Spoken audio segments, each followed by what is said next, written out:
Hey everyone, welcome to Freedom Friday once again.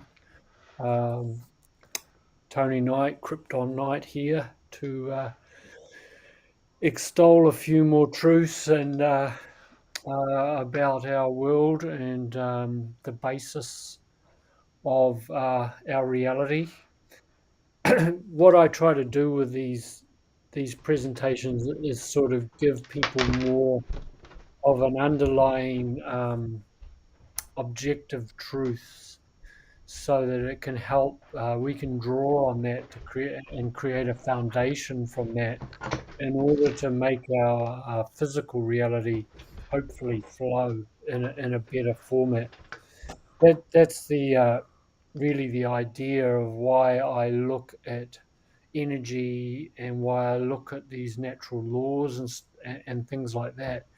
It's the secret is how to apply them. And so I'm going to give some clues around. I'll just share my screen and we can see what I'm actually talking about.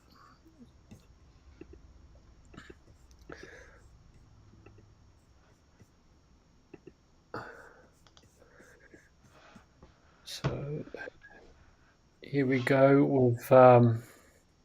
So it's what we're looking at is the law of duality or the law of and the law of polarity or the principle of polarity as it's known technically. What we're exploring here is how to find balance and harmony from the opposites that show up in the 3D world, and how to attract anything you want by using the law of duality. So the actual the duality that we have, or the opposites that show up in our world, they don't have to be a crutch or a they don't have to be a Achilles heel for us. They don't have to be something negative that we forever are going round in circles. We can actually use the law to our advantage. It's just a matter of knowing how we do that. So that's we're going to give you some clues. So just to look at the base law of duality, it states that two exact opposite results derive out of the same thing. Nature teaches us that following each sunrise is a sunset, after each day is a night, after each spring there always follows summer.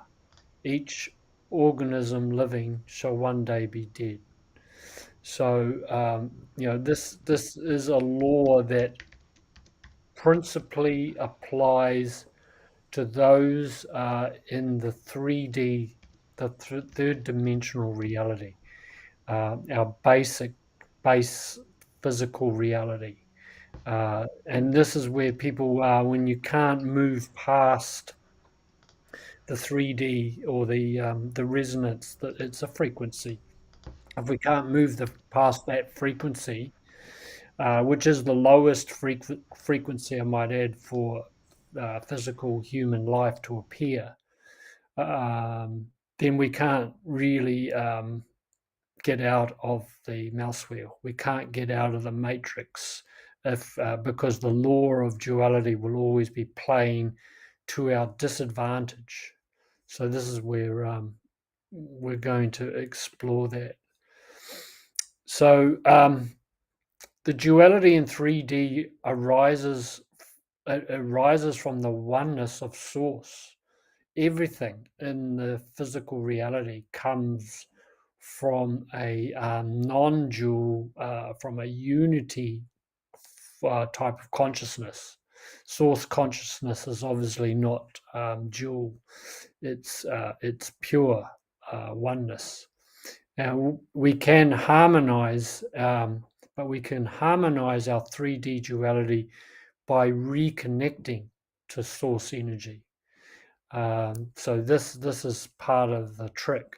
So in this little basic schematic I've got here, you You see here we've got source energy. It's also um, at its core, there's a vacuum, or the 0 point energy exists within source, and that exists here now in our physical reality, in the center of our heart, actually, and in the center of all matter. You will find there is a still point of 0 point there at the very, very center of the energy. And so the medium of energy, the medium between the source and our physical reality, is, you could say, is nature, but it's not just nature per se. It's the elements. It's This is where natural cycles as well kind of exist as doorways between ultimate source and our pure physical 3D. So all technology, all things that we have in our reality, like, everything from buildings to technology to to anything like that, it can be it's going to be subjected to the laws of duality. Um, However, this is where we can use the intermediary energies that are available to us via nature and the natural laws, uh, to help counteract that. So that's part of the objective here. So this is another trinity here. This is a key trinity. You could say that this is mind, body, spirit, where spirit is source, mind is in the center, and the body is in the physical reality. So that's another overlay of the same basic concept. So all opposites are the same thing in different degrees. That's extremely important to note, the degrees. So they're not exactly the same, but uh, it's only our perception is what makes them appear different. And I'm going to go into it and give you a bit more understanding about why they are the same. And then when you get it, this is quite a profound. This is why it's known as a law or a principle, because it is can make a very profound difference to your life. So we need the opposites to make sense of the world through comparison. It doesn't mean that we just continually comparing ourselves to everyone else. We're not actually doing it in that sense. It's not about comparing, comparing yourself as a, say, say, as a perceived poor person against a rich person or anything like that. Um, you know that is a very, very base way of looking at it, but it's about about seeing the comparison, um, in the sense that really there's very little difference between you and anyone else. We're all on the same human plane. We're all got the same gifts. We all are given the same amount of time. So it's not about just getting immersed and comparing everything. It's about utilizing that comparative observation in order to get to the goal. So to know one thing, you must get to know its other side. That's essentially what we're trying to do. We're balancing up the opposites by getting to know the opposites and how they each relate to each other. So an example here is like hot and cold are perceived as opposites, yet they are actually the same thing on the same spectrum or line or plane of reality. So they're on the spectrum of temperature. So they are the same thing because they all are temperature. They're all measuring temperature. So hot and cold are just different degrees. Um, Degrees can be temperature related. Degrees can also be a measurement like a degree of like angles in geometry is also another way of saying degrees. But in this case, it's temperature degree. Um, so it's the same with our world at large. All problems also contain the solution. One just has to find them. That is the hard part. That's the secret. This is the universal secret and is what life is for, to discover and uncover the nature of reality that exists hidden in plain sight. So often this term "hidden in plain sight" it comes up a lot when people are looking at the world and looking at the world's problems.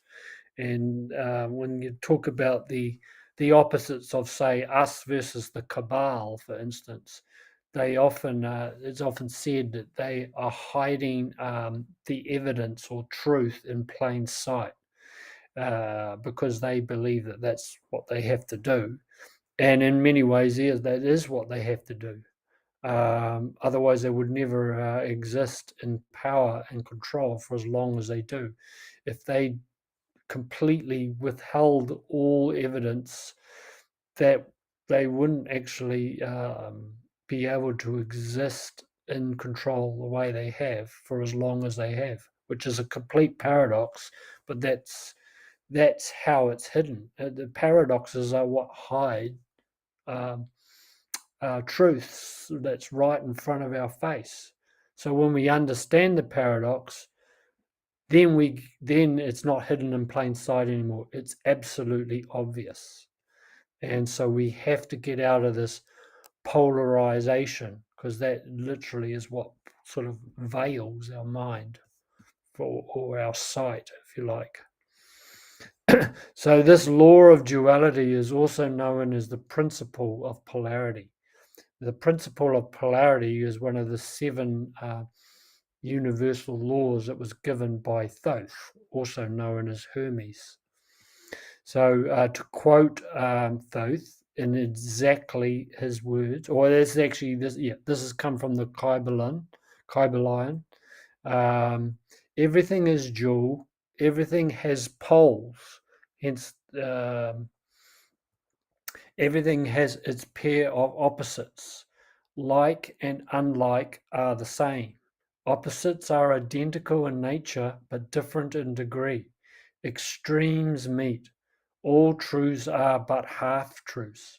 All paradoxes may be reconciled. So, just to go through that, like um, everything in the 3D, everything is dual. Even at an energetic level, things are dual, and I'm going to go into that with electromagnetism. That's where the duality really shows up. Electromagnetics is really the baseline foundation of our duality because everything is pretty much created on top of electricity or electric plasma energy and magnetics. And it says that everything has poles. Well, absolutely. If you look at our world, we have a North Pole and a South Pole. We have, you know, we have the maypole. We have, poles on a battery. We have the positive and negative poles, throughout our whole existence. Um, yeah. So then he's talking here about extremes meet. So it's like there's like a pendulum swinging from extreme to extreme, and this this is played out on a large time scale of history, and it's also playing out in our world today.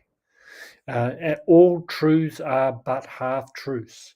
So that is another thing. When people talk about the truth, any truth is only a half truth. It's never a whole truth. absolute truth cannot be known in this 3D world. It cannot be known from our perception. It cannot be known through our mind. All truths are half truths.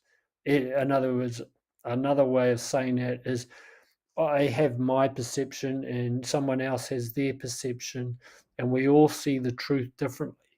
But within everyone's truth, they're half right, but they're also half wrong in a sense. So all paradoxes may be reconciled. So that's the real solution here. Everything is a paradox, but they can be reconciled. So that's what we're really seeking. We're seeking that reconciliation.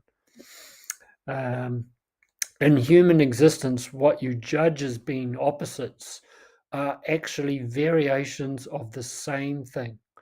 So, in order to know one or get closer to one, we need to get to know the other.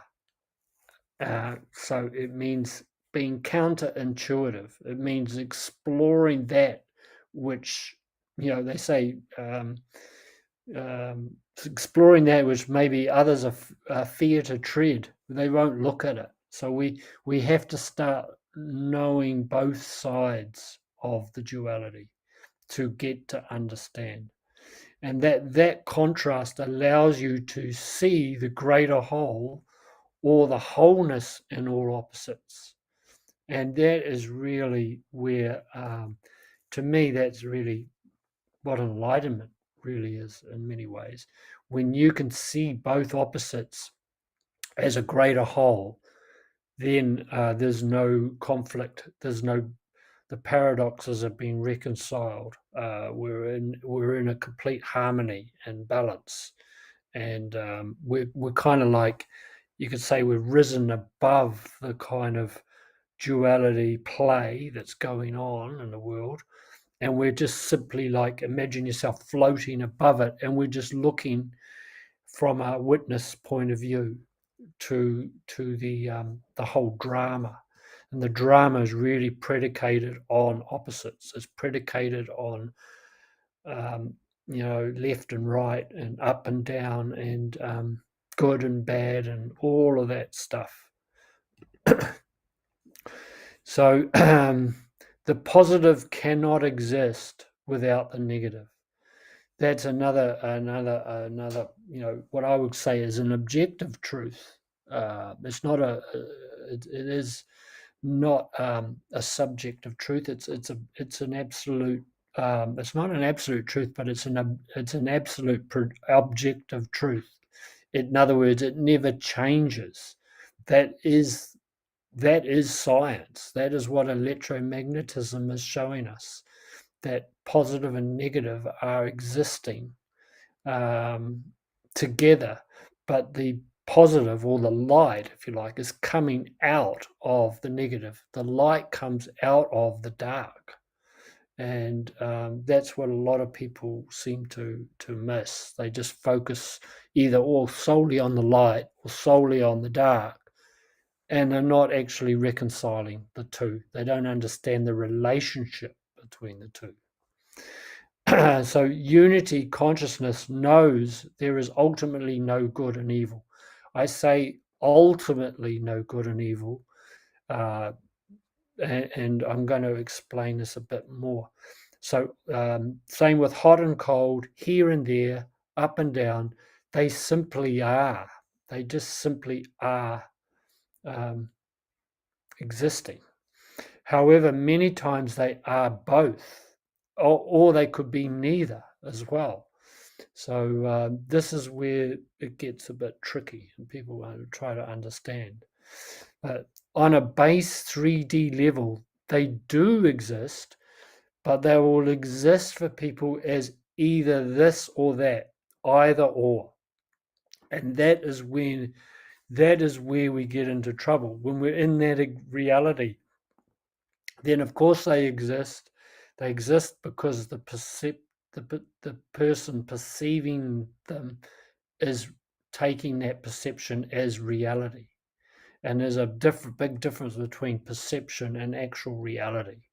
And so people are getting the two mixed up. they haven't yet attained the consciousness to understand that there is actually no evil and there is no good either. Ultimately, it's just what is. It's just positive and negative is just an is. So it's just trying to wrap your head around that. So we can perceive what we call evil or good as both existing at the same time, or not as well. So that depends on who's looking, who's calling the evil and who's calling the good, because whatever's good will eventually can easily holds the potential to go bad, and whatever's bad has the potential to go good. So these are on the same plane. When we talked before about the spectrum of hot and cold, this evil and good is also a degree, a matter of degree between these two extremes or opposites. So that's really important. So it depends on our consciousness as to how we perceive the world and its duality. So this is where we've got to really work on, is where does our perception come from? Our perception comes from beliefs. Where do our beliefs come from? They come from outside. They come from other people. They come from the news. They come from books. They come from lots of places.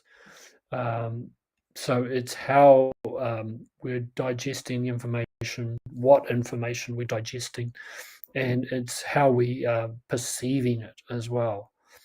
We're looking at everything very subjectively. So that's kind of part of the problem. So just to give you an example, I'm giving an example of electromagnetism here. And this is actually a torus field, and this is how energy operates. So it's oscillating, it's coming down through the top here, and it comes down through the middle from both left and right are basically merged into one whole. This is an example of how we are created and how electricity is created too. And so in the center here, right in the very center, there's a still point in there. There's the 0 point energy is existing in the center. And there's also the black light exists in the center. So that's why we say that light comes out of the dark. So at the very, very center of our galaxy, actually, at the center of our universe, there's a big giant black hole. So you could say that our whole universe is like a giant torus, and there's a torus field oscillating around our body. There's a mini torus field around every single cell. Every living thing has a torus. Trees, you look at trees, they're a perfect example of a torus. So this is the matrix of energy. This is the real matrix. This is how energy, how physical matter is manifested. And now you see this is an image of electricity, and you can see that it's got a very similar sort of pattern. It's splaying out and coming back. This will be the magnetic field, and then there's electricity, there's lines of light, but this is kind of like an idea. It's very similar to a torus. Electricity is a baseline example of duality. It's an electric current producing magnetism, creating a field of energy. All light emanates from the darkness at its core center, or a black hole, like I said before. Our universe is a giant torus, and at the center is a black hole. And that has just been actually confirmed and verified. They've now verified there is a giant, huge black hole in the center of our galaxy, and we are revolving around that. It is so incredibly powerful. Black holes are sucking in energy just like a torus, as the torus is sucking in energy and splaying it back out. That's what's happening on a huge scale of our universe. So, and then it's just smaller and smaller versions scaled right down to the micro cells of our body. So, everything is a reflection and a mirror of everything. And again, it's a matter of degree. You get the very, very tiny and the very, very large. And we're just, woken up into this world, and then we're trying to figure it all out. So, how do you get what you want out of all this? So, how do we actually apply all this knowledge? How can we make it work for us? And really, it's to get something, you give it away. To take control, so to take control of your life, not someone else's life, to control your life, you have to give up control. So these are examples of the opposites, and how you can then utilize them to make a positive impact.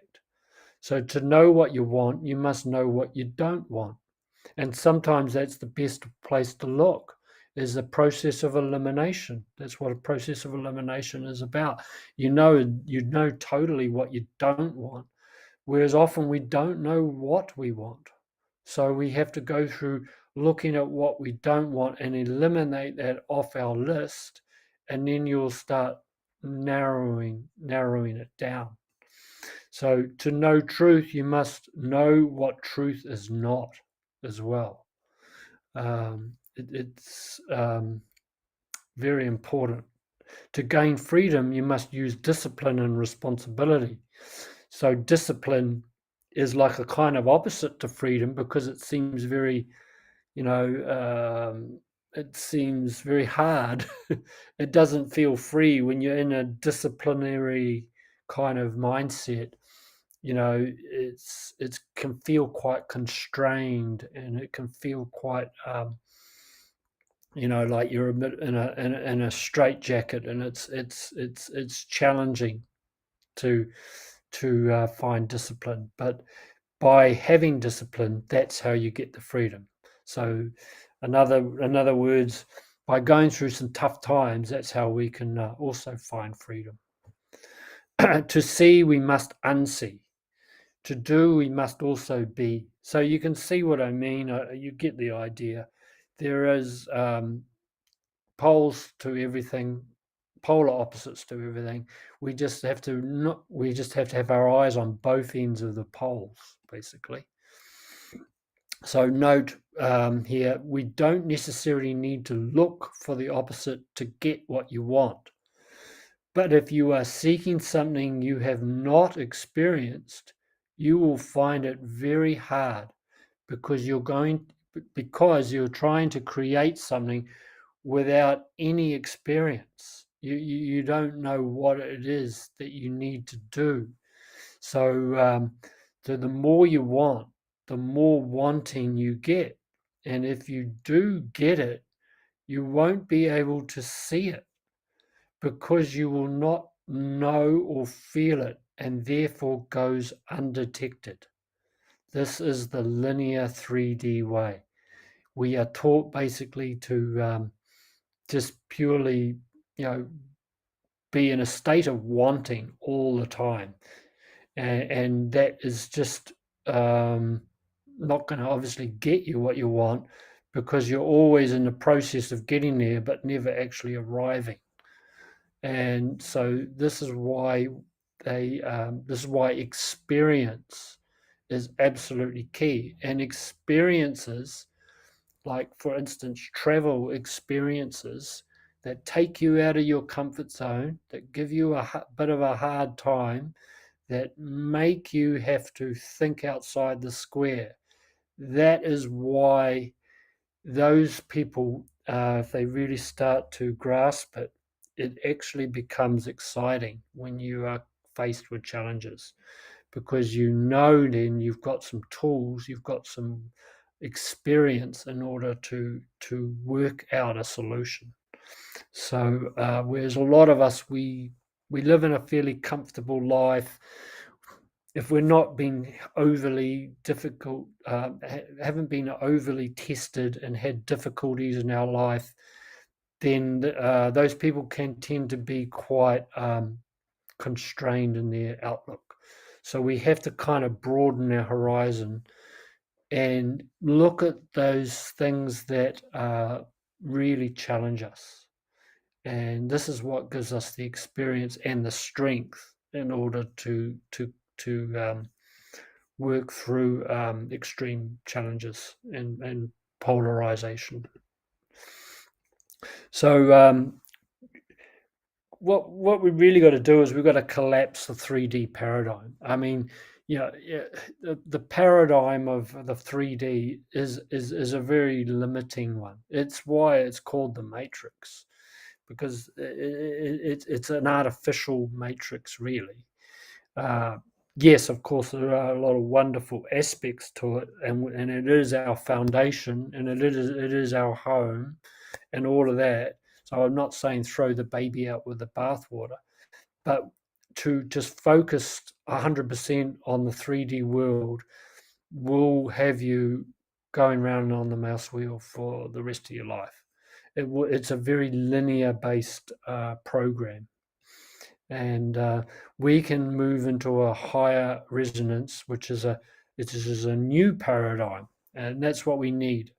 A paradigm is like the operating system, what we're living in. The paradigm is the actual infrastructure.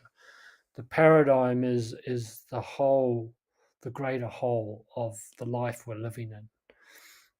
So to accelerate our evolution and manifestation, we must expand our consciousness. To expand our consciousness, we therefore must have experience, and a wide range of experiences and extremes.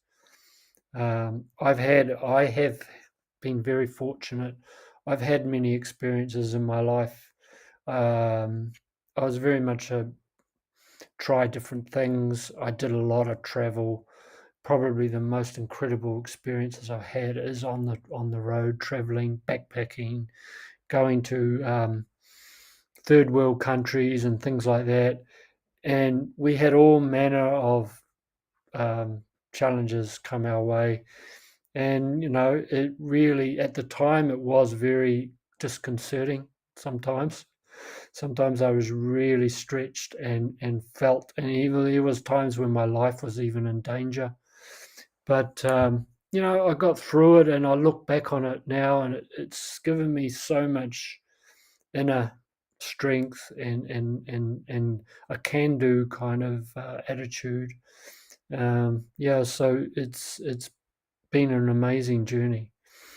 So we must have focus and clarity as well. We must really be clear. We must put our attention onto what we really want and onto what we don't want, and we have to create from there. We have not been taught to look at what we don't want. We haven't been taught to be focused on what we don't want. I mean, and in the spiritual New Age circles either. Oh no, you don't focus on what you don't want because you're going to get more of it. That's what we were taught. But the law of attraction is not like that. The law of attraction, has also been very maligned, and I believe it gets taken out of context. And a lot of the New Age stuff can be quite misleading. So we have to really know what we're on about. So we must know the natural laws and principles of nature. These are sort of baseline things that we need to work on, so that then we've got something to springboard off. You don't build your house on quicksand, and it's the same with our life. We've got to build it on real knowledge, know-how can do, as they say. So, and we must know the opposites and planes of their existence. So another way of looking at this, is like a vertical line. The above and below is a vertical line, or also indicated by the symbol of the I in our alphabet. The I is really a symbol of energy. All the letters of the alphabet are actually symbols, the ultimate symbols, along with numbers of energy and what their energy is about. And the capital I is like the vertical line. That is a plane. That is a plane of existence. And then if you make a horizontal line, that is a plane of existence, but they're in different context. They're on a different plane. They're achieving a different thing, and that makes two dimensions. And then you've got another line going forward and back. That makes the 3D. That makes what three dimensionality. It's three different lines or spectrums of energy melded together to create something greater. That's really all it really is. So when we talk about spectrum, we're talking about this line of or plane of that signature of energy, if you like to put it that way. So, e.g., hot and cold are on the same plane, but dull and sharp are on the same plane. But you cannot move from cold into sharp, as these are different planes or different spectrums. So this is where people need to think what's called cross contextually. This is where people get messed up because they're thinking in the wrong context, or they're not thinking on the right line or plane of energy, or the right spectrum. Just like when you look at a classic example of a spectrum also is a rainbow. And you've got 7 beautiful colors in the rainbow, but each one of those colors is on a different spectrum. They're on a different wavelength.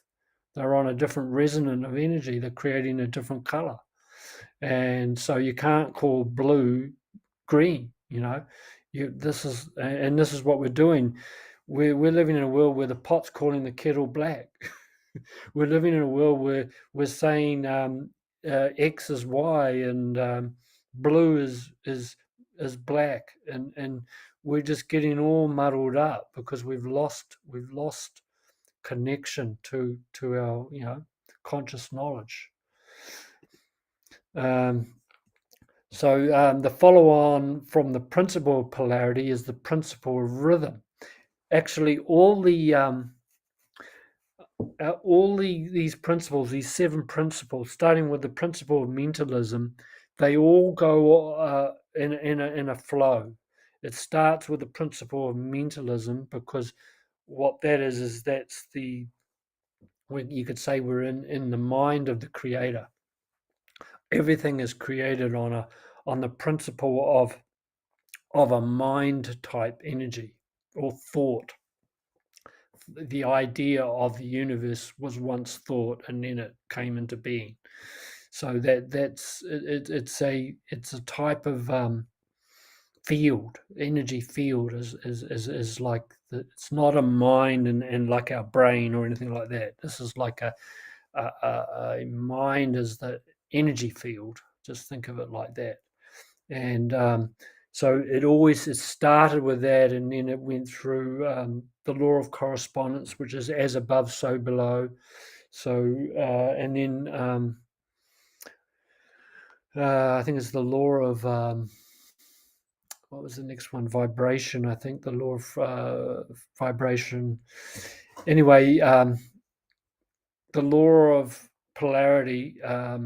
Then comes the principle of the law of rhythm. So the rhythm, as it says in the Kybalion, it's everything flows out and in. And notice they put out first and then in. They didn't say in and out. They said out and in. So that's how the torus flows. You notice it flows out and then goes in. Everything has its tides. All things rise and fall. The pendulum swing manifests in everything. The measure of the swing to the right is the measure of the swing to the left. Rhythm compensates. So, and to the the more that the pendulum will swing to the right, the more it goes to one extreme, then the more the capacity it is for it to go to the other extreme. So that's what they mean by the measure of the swing. And we see it in like everything. I mean, we see it in our seasons, for instance. That's a perfect example. So everything is in a flow, in a rhythm. This rhythm also flows in a pendulum-like movement between the poles. So the poles are like the extremes, and the rhythms happening within the poles. Within the North and South Pole, we have a whole rhythm that's going on for the Earth.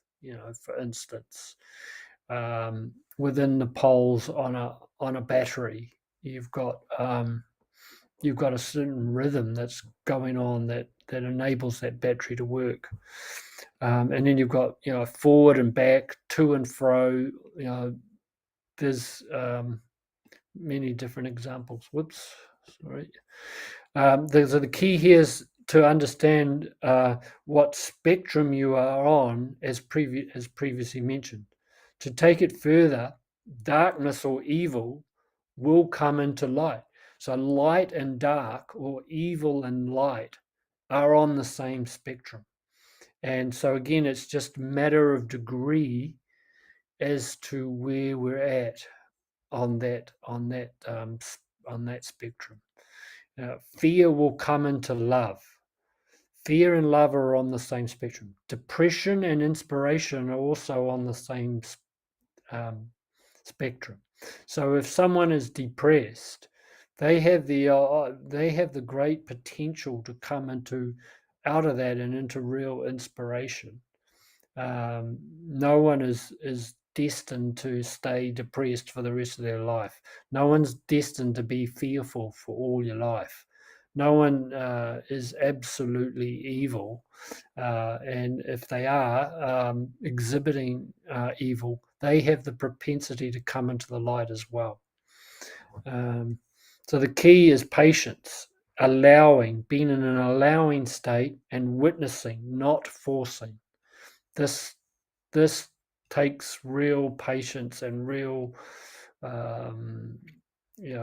letting go of a letting go mindset, if you like, and an observational mindset, a witnessing mindset.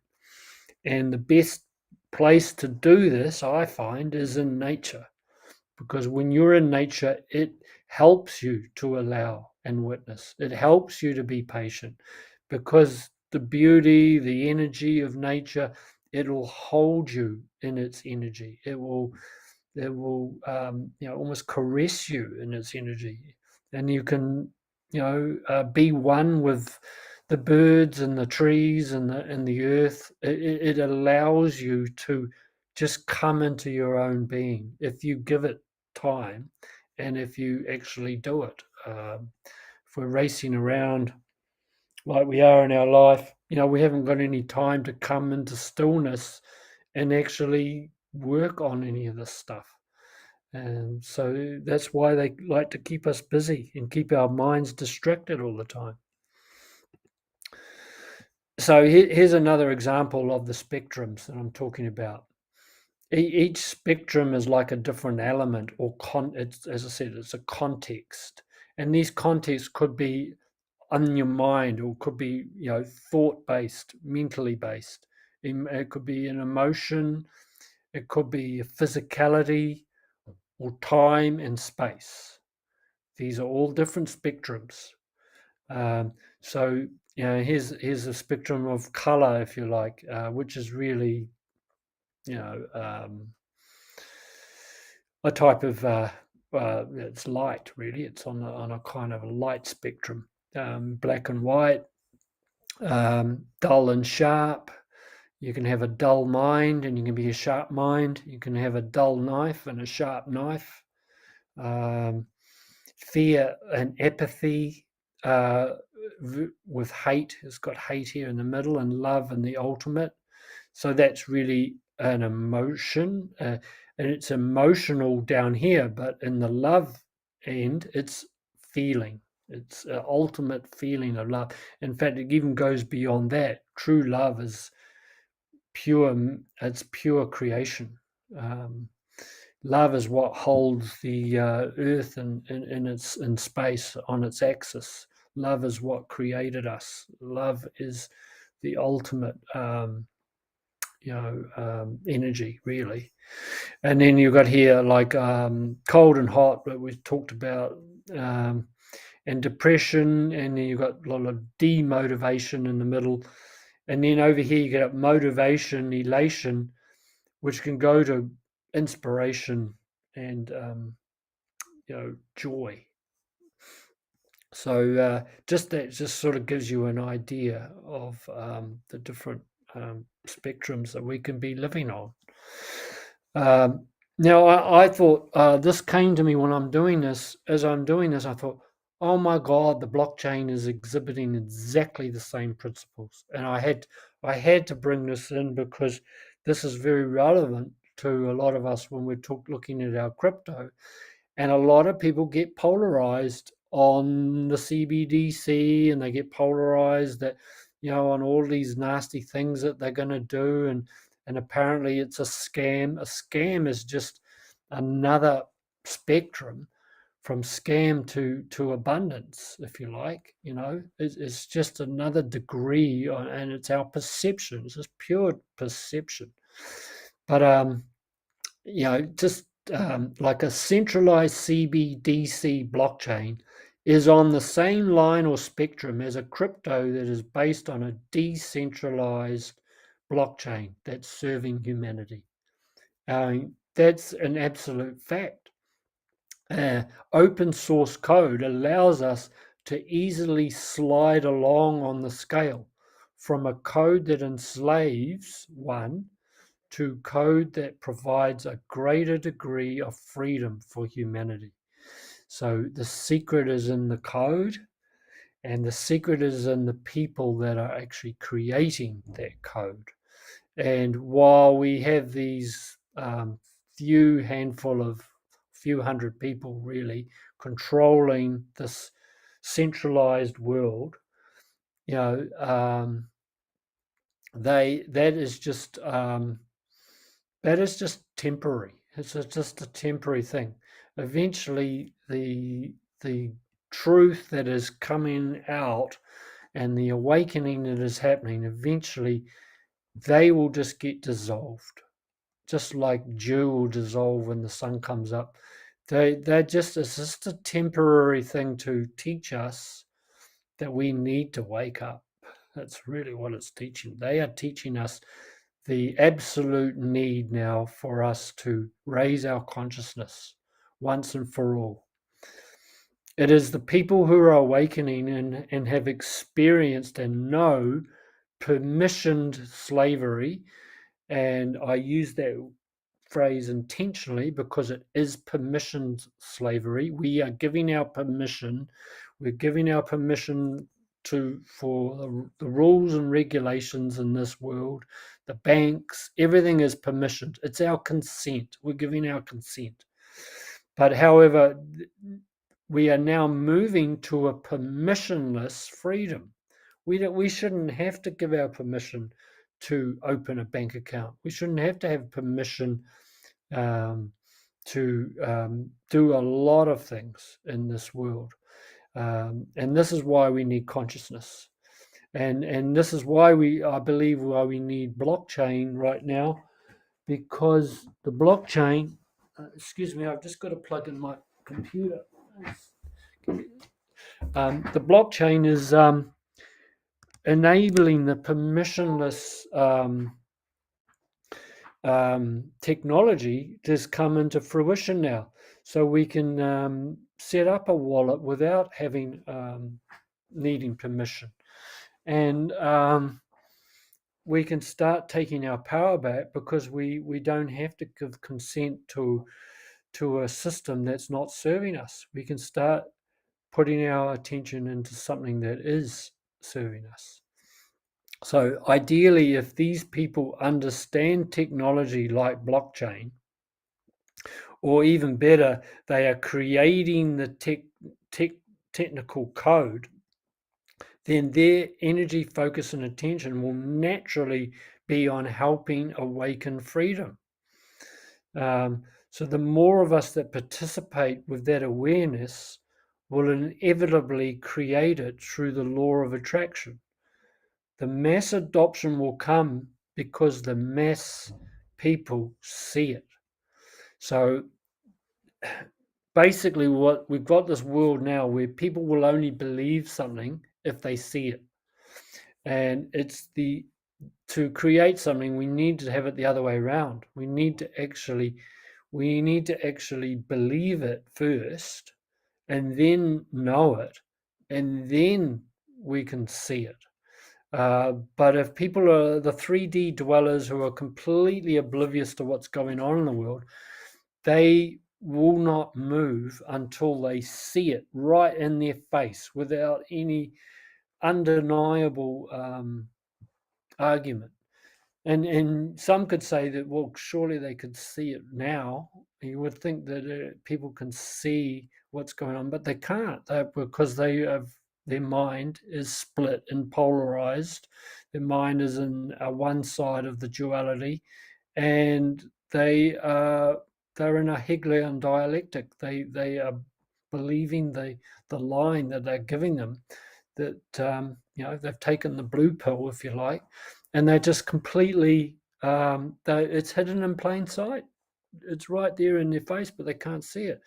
So, but the blockchain could be the key that brings it into physical sight for these people, because they will see us as the early adopters who are participating in this. We need participation.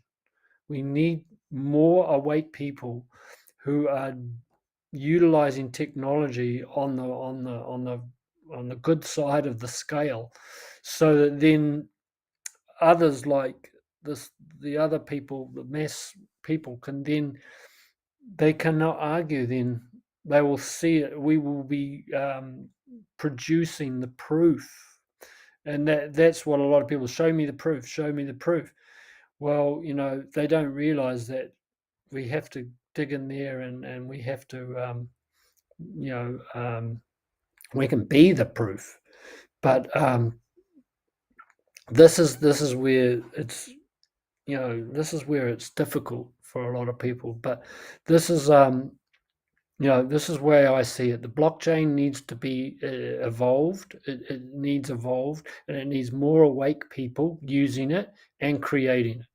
And as that number grows, and we know it is growing exponentially, it's growing over 100% every year, but possibly a lot of those people that are coming into it haven't fully woken up.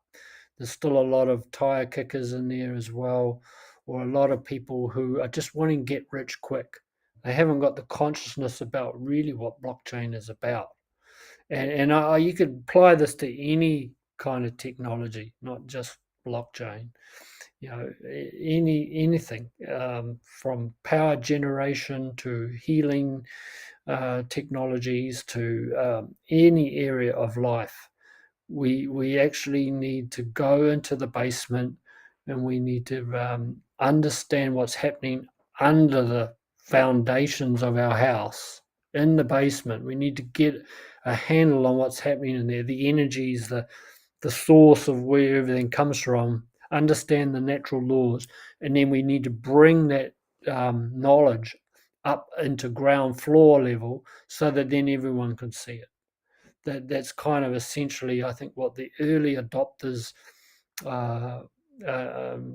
are endeavouring to do. Is maybe not all of them for pristine ideals, but it's what we need: more awake souls to harness the energy and then present it to the people in a way where they cannot deny.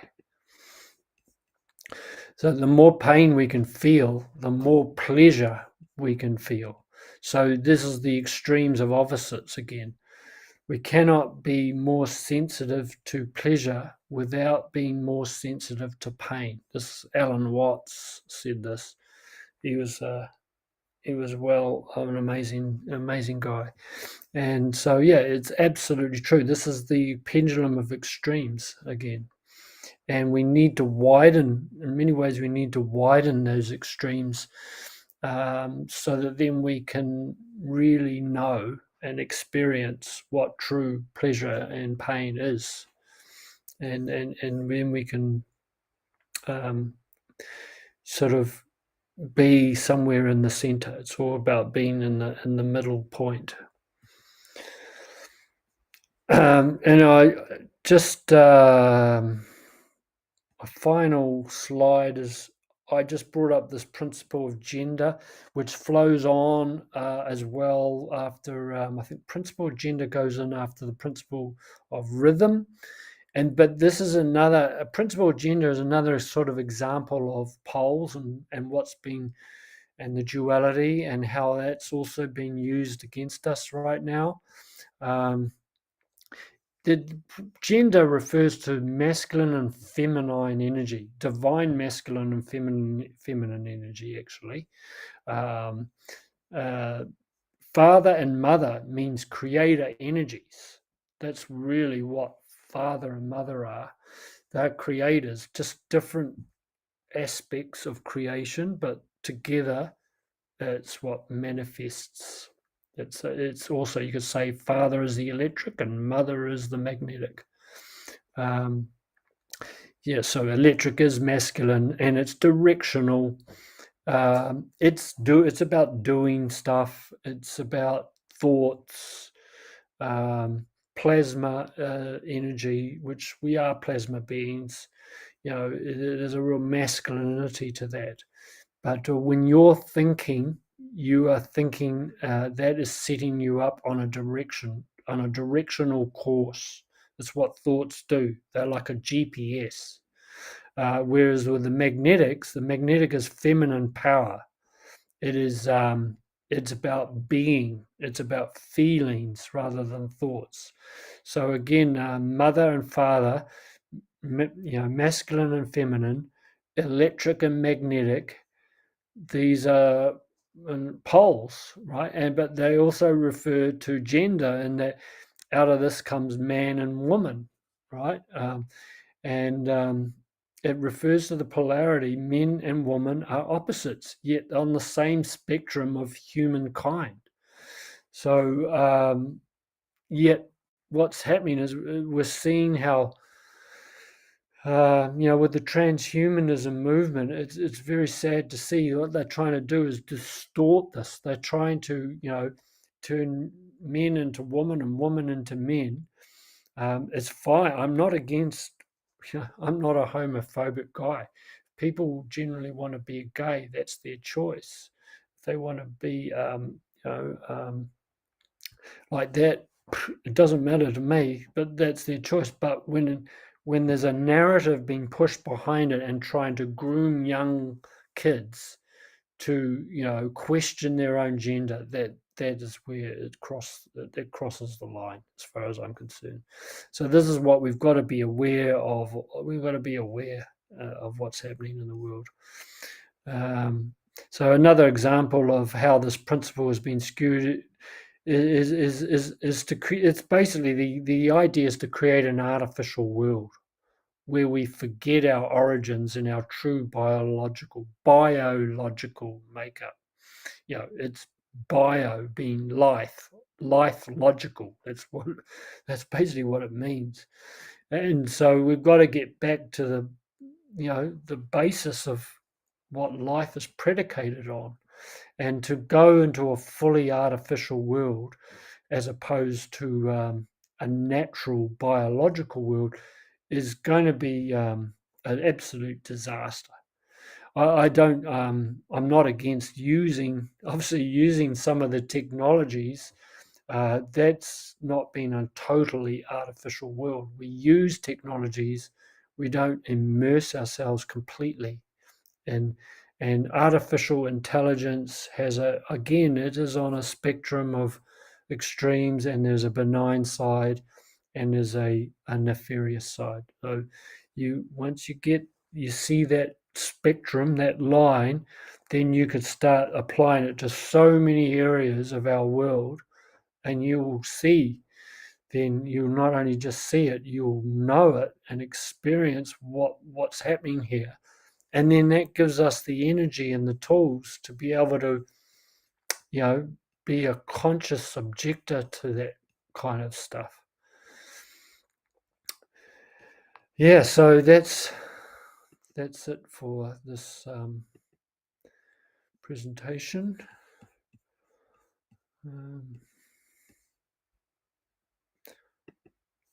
Just stop sharing.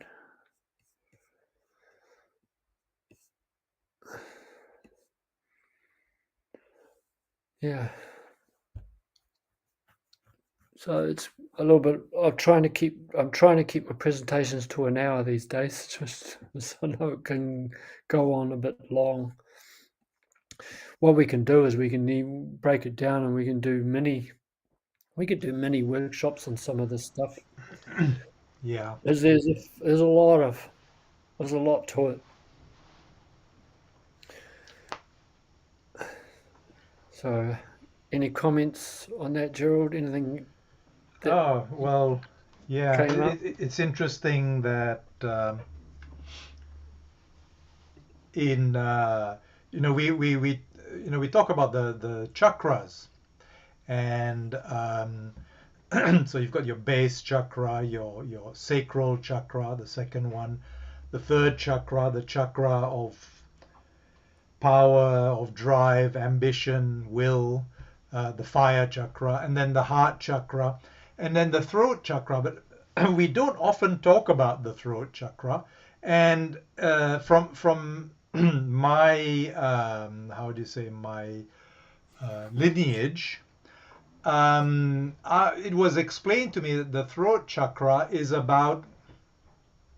around um, how do you say, transcending the polarities, or seeing how the polarities are actually the same thing. The polarities are just part of the same, as you say, the same line, right? The same level, or the same line, whether it's sharp or dull, or heavy or light or dark. Um, and and the interesting thing is that that is the chakra of tranquility. So the idea is that once we can actually transcend the polarities, we actually stop judging. And the reason why we are not tranquil in life is because we are always judging things. We're saying, oh, this is good, this is bad, I like this, I don't like this, And so because we don't like stuff, right, we are always upset, we are always not happy. And this is, as in fact, as you explained just earlier, people who are not happy with the present system, or people who are not happy with where they're at in the world, or people are not happy with the politics, or people are not happy. And these people are always judging, and this is what happens now. And it seems that we are almost encouraged to be judgmental, and that's why, on Facebook and all that, you get all this kind of hate stuff going on, and judgment and criticism. And actually, that is what keeps us unhappy. And by actually transcending judgment, by transcending the polarities, then we come to a point of non-judgment, and that point of non-judgment is total peace. Um, and there's a story around this of Shiva. We all know about Shiva as one of the entities of the yogic and Vedic world. And so there was a time when there were the goodies, the good forces and the bad forces, and they were given this gift of this sea, the sea of the I don't know, lots of good things, and their job was to keep stirring. And so, the goodies and baddies stirred and stirred and stirred, and then while stirring, the poison came up. So all this poison came up and started poisoning this sea, which was meant to be a sea of gifts to everyone. And then everyone got concerned, and so they searched for solutions, and then they went to Shiva and said, we don't know what to do. This thing is poisoning the world. So what Shiva did is he went and swallowed up the whole sea of poisons, and his neck became blue, his throat became blue. That's why he's called Nilakanta. And so by swallowing the poisons, then peace came back to the earth. So it's one of those myths and legends which it seems to me points out how we get so involved in polarities and dualities, and what's right and what's wrong and what's bad, what's good, what's ugly, what's not, that it catches us, doesn't it? It kind of draws us in. And Mm. so Mhm. I think what we are called to do is actually to see how we can actually lift ourselves off those dualities and polarities, so that then you can see from above and see them for what they are. Anyway, that's my little kind of bit, but I think it supports what you were saying, totally.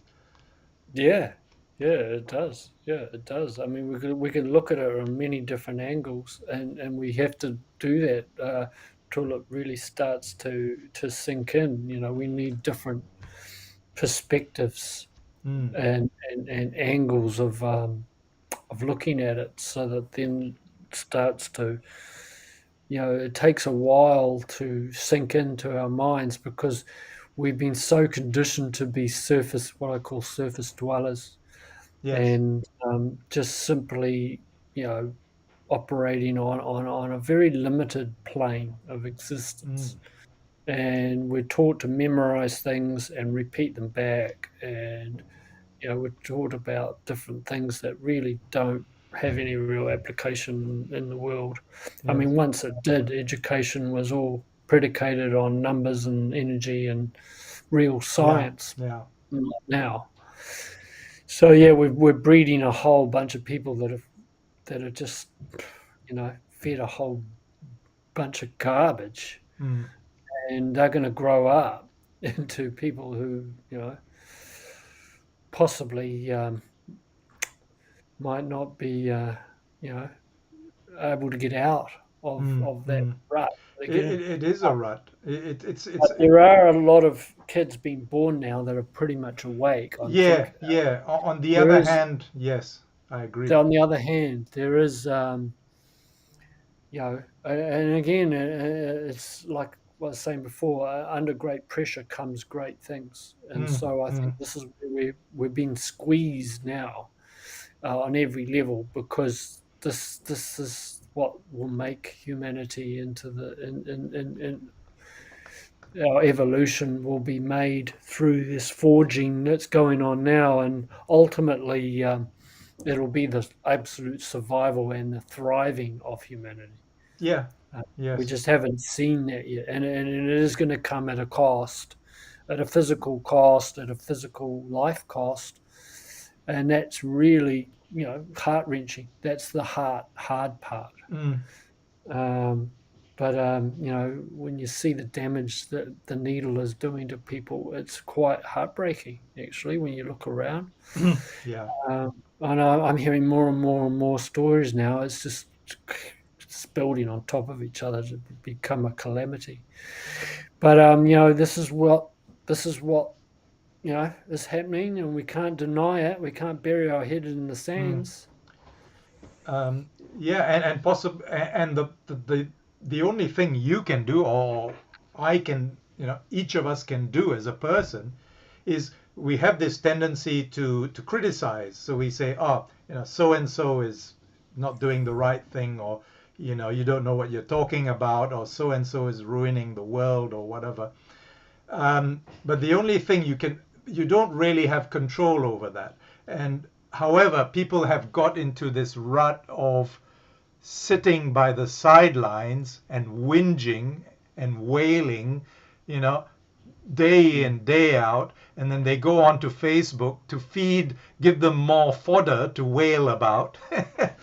Oh, Yeah. have you heard this story? So and so is doing this, and have you heard this? Those people are doing that. And they're basically looking for ways to feed their anger and their criticism and their judgment.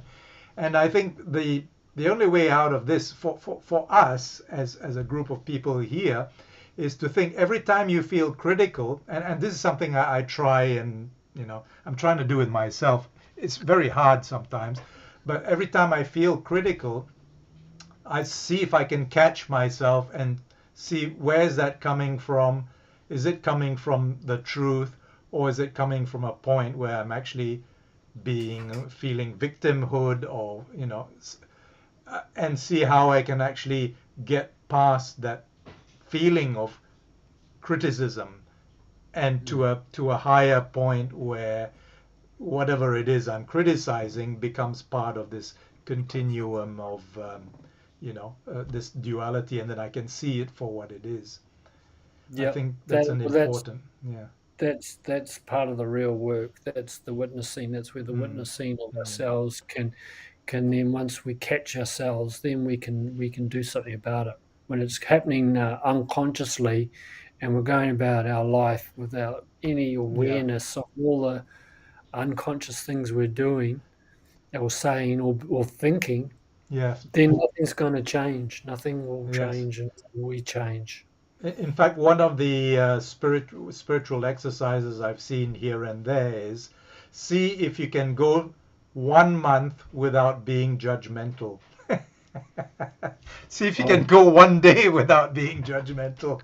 it's virtually impossible. Yeah. Yeah, yeah. Well, yeah. We've got a lot of work to do, but we're doing it, and there's enough people in this world who are very, very awake and conscious that is going to move, is going to shift the whole. And again, the energy, it only needs a certain amount of input of energy to shift the output.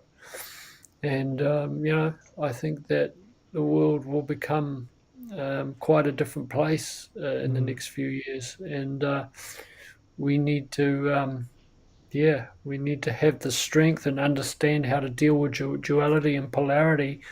Otherwise, we'll just go to our grave, never really being able to, crack that